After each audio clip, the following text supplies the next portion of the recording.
Olá pessoal, estamos aqui de novo, dando continuidade à disciplina de metodologia da pesquisa científica, que é tão importante para a vida profissional de vocês. Iniciando o estudo dirigido número 2, o tempo passa rápido, e a temática de hoje é a questão da leitura e da documentação.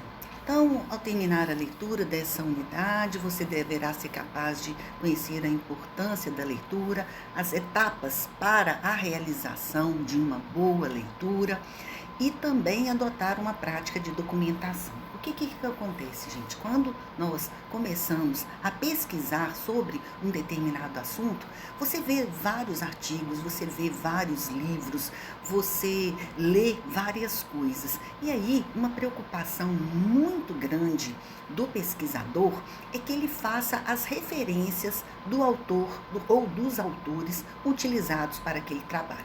Por quê? Se você coloca no seu trabalho algo que você tirou de um outro artigo, de um livro, de uma revista e não cita a fonte, isso é o que a gente chama de plágio.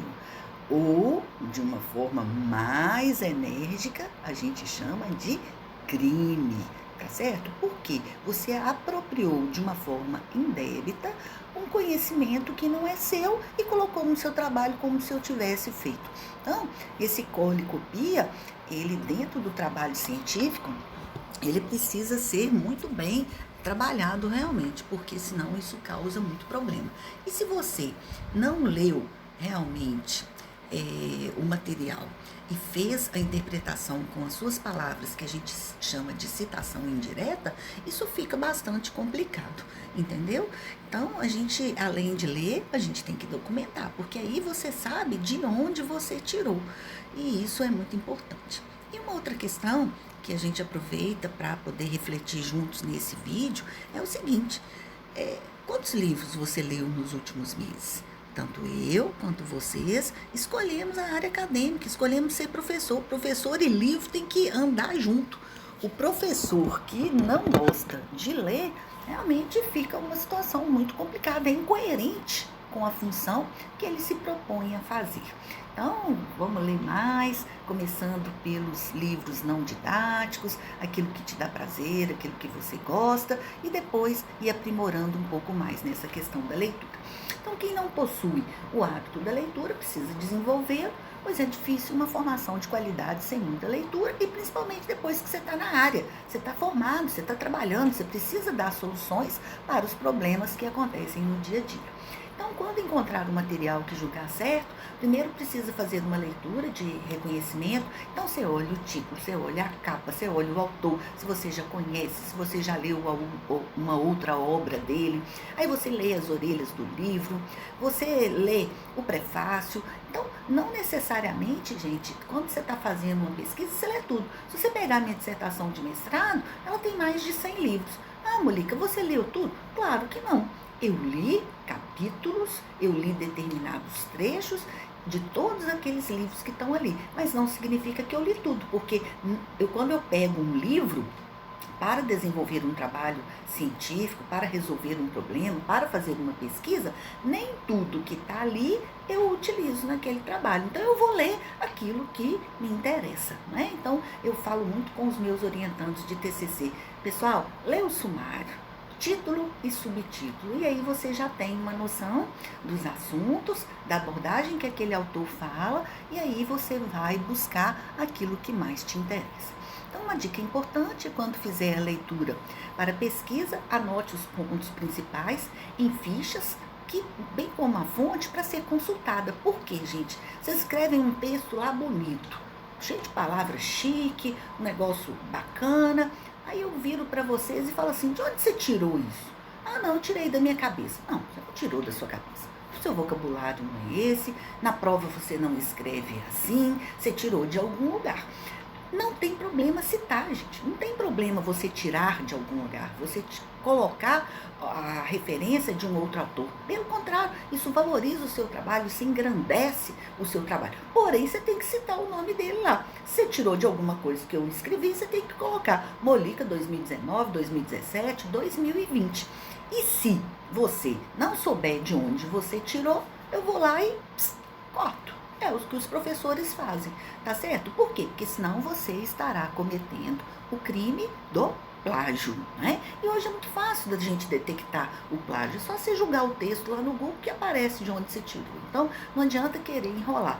E também enrolar para quê? Se a BNT me permite fazer citações diretas e citações indiretas. Super importante, guarde isso, gente. Se a citação for direta, ou seja, ela é igualzinha o que o autor falou, eu tenho que colocar o sobrenome do autor, eu tenho que colocar o ano e eu tenho que colocar a página. Eu tenho que colocar a página. Se eu fizer uma citação indireta, ou seja, eu busquei a ideia do autor junto com as minhas ideias e escrevi com as minhas palavras, aí eu vou citar o autor, o sobrenome do autor e apenas o ano, não sendo necessário a página. Então, 3 regras, né, básicas para facilitar a aprendizagem. Atenção, é ideal para criar o máximo de interesse sobre o assunto, então vamos pesquisar sobre aquilo que a gente gosta.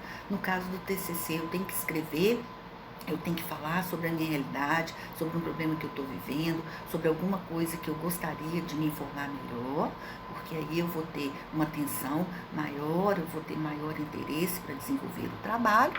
A memória, que é reter, mas não é decorar.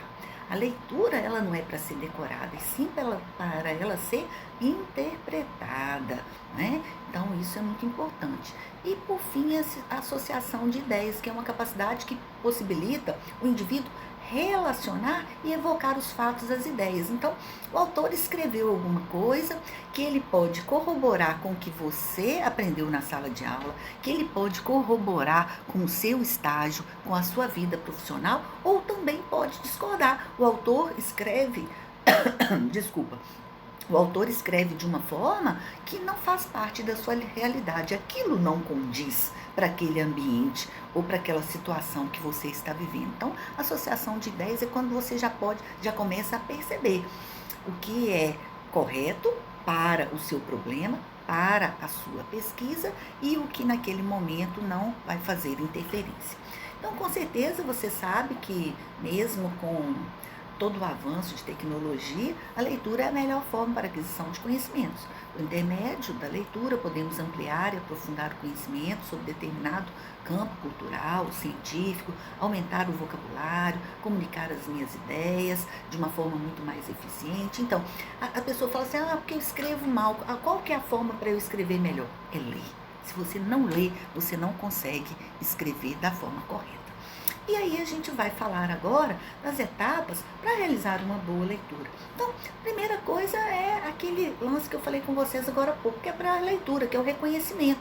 Então, o autor, do que ele fala, o livro, a contracapa, o prefácio do livro, o sumário. Então, eu vou entender aquela obra para saber o que realmente eu vou utilizar para eu focar naquilo que eu preciso. A leitura seletiva, né, que como o próprio nome diz, você faz a seleção daquilo que vai fixar que é realmente do seu interesse. A leitura crítica ou reflexiva, que é onde você separa as ideias principais das ideias secundárias ou as ideias do autor, que eu nem vou utilizar naquele trabalho que eu estou fazendo. E a leitura interpretativa é quando você acha, através das referências, através dos autores, através dos livros, a solução para o problema que você está procurando. Porque toda pesquisa, ela tem um problema. E muitas vezes aquele problema ele já foi. Muitas vezes não, a grande maioria das vezes, aquele problema ele já foi pensado, ele já foi estudado por outras pessoas. Então eu não preciso ficar inventando a roda de novo. Eu vou nos autores e vou falar assim, nossa, poxa, que sacada legal. É assim que eu vou fazer com os meus alunos. É assim que eu vou utilizar. E aí, para alcançar os resultados, né, eu sempre tenho que ter um objetivo, é o foco. Olha só, olha o gesto da professora. Eu tenho que focar naquele objetivo, naquele problema que eu tenho. Se eu não entender alguma palavra, a gente tem que ir no dicionário, né?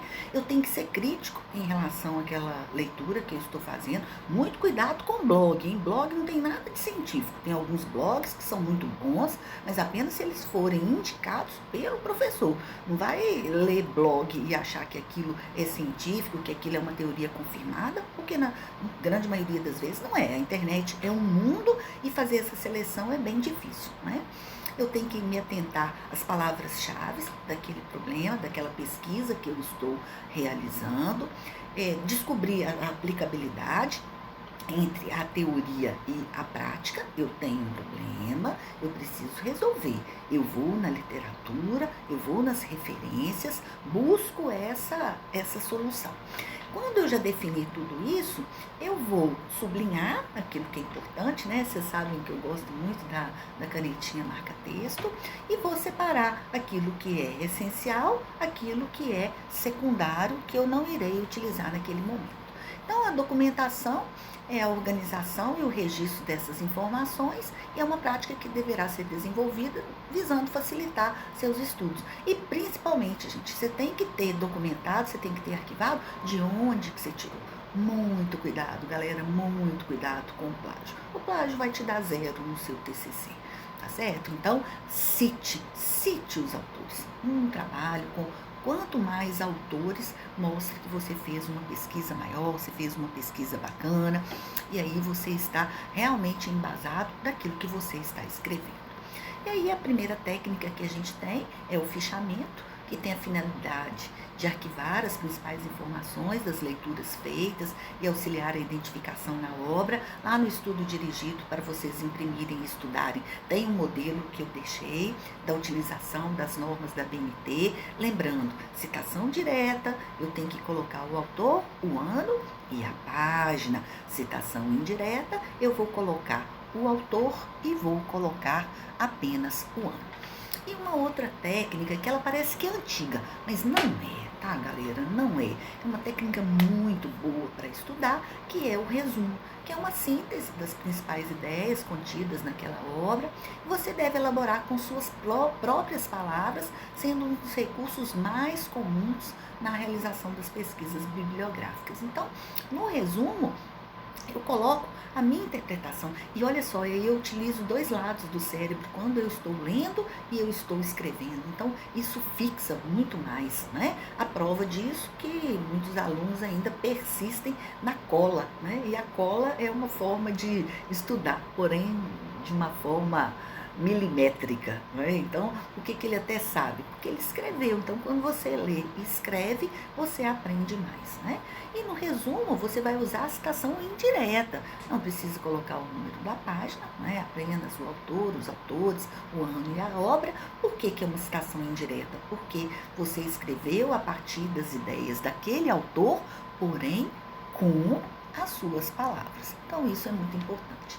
Então, o estudo da metodologia científica não é um bicho de 7 cabeças, não precisa ficar apavorado, mas é preciso dedicar atenção e ser persistente nos estudos. Tem que pesquisar, tem que ler. Mas eu tenho que ler isso tudo? Tem, você escolheu ser professor.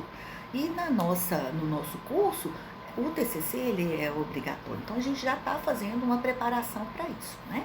Então, percebeu como o trabalho de pesquisa poderá ser facilitado a partir da compilação desses dados, por intermédio do fichamento, por intermédio do resumo, né? Então, não precisa ficar apavorado, não. E aí, além, né, de toda essa pesquisa bibliográfica, para resolver o problema, a gente usa ainda algumas ferramentas que podem nos ajudar.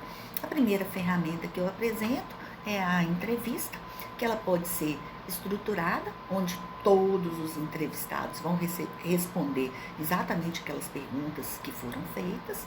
A entrevista semi-estruturada, como está aí na foto do meu slide, é que eu tenho algumas perguntas, mas eu não sigo criteriosamente aquela sequência, aquelas regras. Eu posso me estender, eu posso me abster um pouco de algumas perguntas, então ela não tem uma estrutura tão formal. E a entrevista não estruturada é aquela que funciona mais como um bate-papo. As coisas vão ocorrendo, é lógico que eu tenho um objetivo, onde que eu quero chegar, eu preciso saber o que eu vou perguntar, mas ela não tem aquela sequência correta, né? E aí, tudo, né, que a gente vai pesquisar tem vantagens e desvantagens. Se eu entrevisto uma pessoa bacana que tem muito conhecimento, nossa, minha entrevista vai ser fantástica. Se essa pessoa já não tem tanto conhecimento sobre o assunto, ou tem uma linguagem monossilábica, não é, tal, não rende muito, não tem muitas informações, aí vai ter desvantagens, né? Eu não vou aprofundar o meu conhecimento. Ou também, eu faço uma entrevista, mas eu não sinto que aquela pessoa está me respondendo tão de boa, eu não sinto que ela está tão interessada no meu tema. Então, tudo a gente tem que analisar, a gente tem que pensar antes. E aí eu tenho também a técnica, né, do questionário, que ele é muito mais utilizado, porque o questionário eu consigo abranger um número maior de pessoas. Eu não consigo entrevistar 100 pessoas, mas eu consigo aplicar um questionário para 100 pessoas num período de tempo rápido e de fácil entendimento, né? Então, no questionário eu posso ter questões abertas, posso ter questões fechadas. Ah, pode, Molica, no questionário pode ter questões fechadas? Sim, sempre no questionário ou algumas vezes você deixa lá a última pergunta, onde que a pessoa pode colocar opinião, ela pode se manifestar, ela pode acrescentar alguma coisa. O questionário, pessoal, ele tem uma vantagem da tabulação, né? E aí entra aí o famoso Excel, que nos ajuda pra caramba nesse momento que a professora Ana Amélia falou com vocês. Então, eu vou aplicar os questionários, vou tabular esses dados e eu posso fazer uma tabela, eu posso jogar num gráfico, seja um histograma, seja o de pizza, né? Que é mais conhecido. No questionário eu posso ter perguntas dicotômicas. O que são perguntas dicotômicas? É o sim ou não, é ou não é. Mas eu tenho também outras formas de fazer pergunta, né? De múltipla escolha, de importante, muito importante, importante, menos importante, de gradação, que é o ótimo, bom, ruim, regular, de intenção, aconselho, vou, perfeitamente. Então, são formas que a gente tem. E uma forma muito conhecida de aplicar o questionário, que as pessoas usam muito, que é a escala de Likert, que é satisfatório, parcialmente satisfatório, insatisfatório, parcialmente insatisfatório. Então, eu posso graduar de 5 até 9 opções. Normalmente, a gente trabalha com uma escala Likert de 5. E aí, uma outra ferramenta para fortalecer a nossa pesquisa científica é o grupo focal. Eu gosto muito, já usei algumas vezes, que é a técnica de pesquisa de coleta de dados por meio das interações grupais. É um recurso para se compreender o processo de construção de percepções, atitudes e representações sociais nos grupos. Você vai ter um grupo maior de pessoas, então você não vai estar entrevistando apenas uma pessoa, nós estaremos em grupo. As pessoas que irão responder a pesquisa estarão em grupo, terá um mediador e as pessoas vão colocando a opinião, aquilo que acha, a experiência, a vivência, de acordo com o que a gente for conduzindo dentro do problema a ser pesquisado.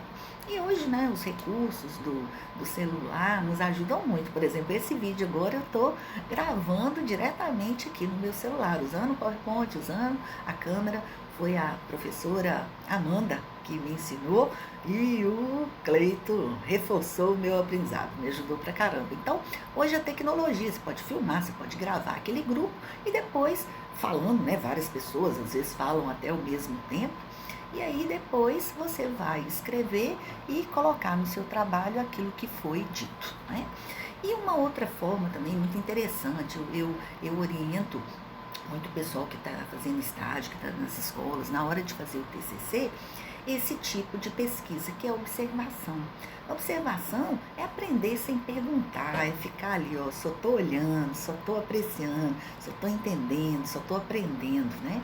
E é muito interessante, né? Aquelas pessoas que são observadoras, aquelas pessoas que são mais caladas, às vezes até tímidas, elas aprendem muito. Você acha que ela está caladinha ali no canto, mas ela só está manjando o que está acontecendo, né? Então, a gente tem a observação participante e a observação não participante. O próprio nome diz, participante é quando você, o pesquisador, participa. Não participante é quando você está apenas observando o que está acontecendo.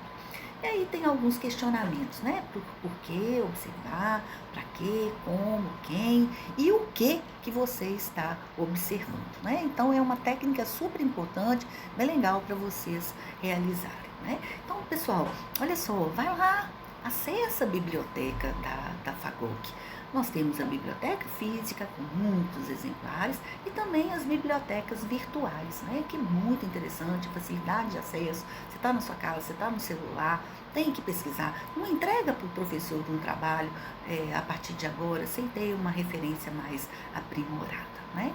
E para a gente terminar essa aula de hoje, aqui um agradecimento, né? Brincadeira, nas colações de grau, nas formaturas, o pessoal tem até agradecido o Google, né? Em você encontrei tudo que eu precisava. Obrigada, Google. Obrigada, Google. Ele nos ajuda pra caramba, né? Mas dentro do trabalho científico precisa de informações confiáveis, fidedignas, e essas informações precisam ser citadas, tá bom? Então, cole e copia do Google, nem sempre ele dá certo. No TCC, não rola, não vai dar certo, tá bom? Então, thank you, graças, foi um prazer, e assistam o vídeo, entra lá no estudo dirigido, leiam, imprimam e vão levar com bastante responsabilidade a disciplina que no futuro, ela vai ser muito útil e no futuro próximo, tá bom? O remédio às vezes agora ele é amargo, então tem que tomar depressa e aprender a trabalhar com a metodologia para que as coisas aconteçam da melhor forma possível, tá bom? Valeu, pessoal, beijo, tamo junto nessa empreitada. Até!